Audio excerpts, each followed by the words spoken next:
Bonjour, on a l'énorme plaisir d'avoir avec nous le professeur Leclerc Christophe, président de la Société française de cardiologie. Bonjour professeur Leclerc.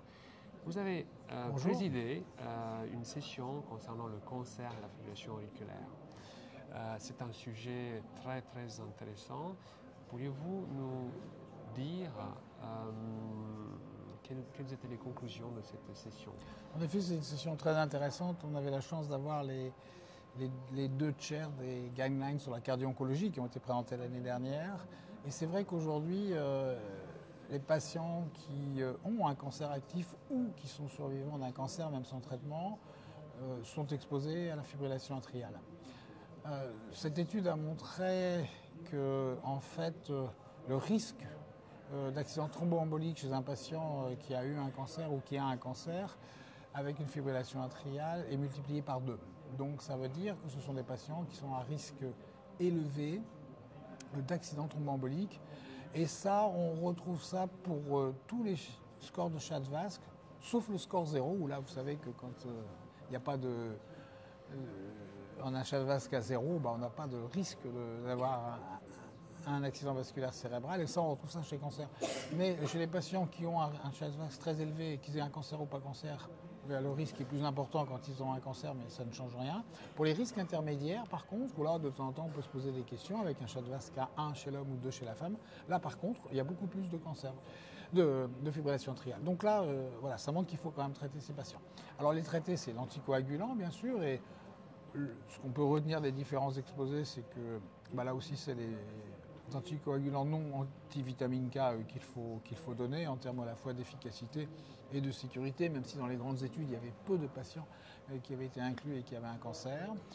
En ce qui concerne les antiarythmiques, là on a eu un exposé très intéressant parce que vous savez que les traitements pour le cancer sont très différents. Avant on avait les anthracyclines ou d'autres chimiothérapies, maintenant on a toutes les immunothérapies. Et il y avait une diapo très intéressante qui a été proposée, qui était peut-être tellement illisible, mais qui montrait les interactions pharmacologiques possibles entre les traitements des cancers et les antiarythmiques. Et quand on voit cette diapositive, on se dit là, il ne faut plus du tout prescrire d'antiarythmiques chez les patients qui ont un cancer. Donc les techniques ablatives et interventionnelles sont très intéressantes. Et ce qui a été intéressant, c'est Alexander Lyon qui nous a montré un cas clinique d'une patiente chez qui, je pense, beaucoup de rythmologues n'auraient plus fait grand-chose parce que c'était une seconde récidive de cancer du sein avec des métastases. Mais en fait, cette dame a vécu quand même 10 ans avec tous les traitements et elle avait une fibrillation atriale qui entraînait une dysfonction ventriculaire gauche qui contre-indiquait des traitements. Et bien en fait, ils ont fait une ablation de l'AFA qui a permis de normaliser la fraction d'éjection et de traiter cette patiente qui a ainsi vécu 10 ans. Donc le grand message aussi, c'est que c'est vraiment des patients qui doivent être pris en charge par une équipe multidisciplinaire et que les rythmologues doivent bien se renseigner auprès des oncologues pour savoir quels sont les traitements possibles. Est-ce qu'en traitant un trouble du rythme, on va pouvoir donner un traitement qui permettra d'améliorer la survie? Donc voilà, je crois qu'il faut comme toujours ne pas rester dans son coin et savoir discuter avec tous ses collègues. Je sais que c'est un sujet de niche.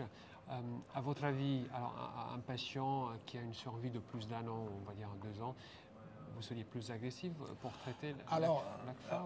Oui, bien sûr. Alors, je pense que ça dépend aussi du type de cancer, ça dépend bien évidemment du stade, etc. Il y avait une courbe qui nous a montré que la survie dans le cancer du pancréas, malheureusement, est très courte. Alors un cancer du testicule, ou même maintenant le sein avec tous les traitements, augmente significativement la survie. Donc je pense que c'est vraiment du cas par cas.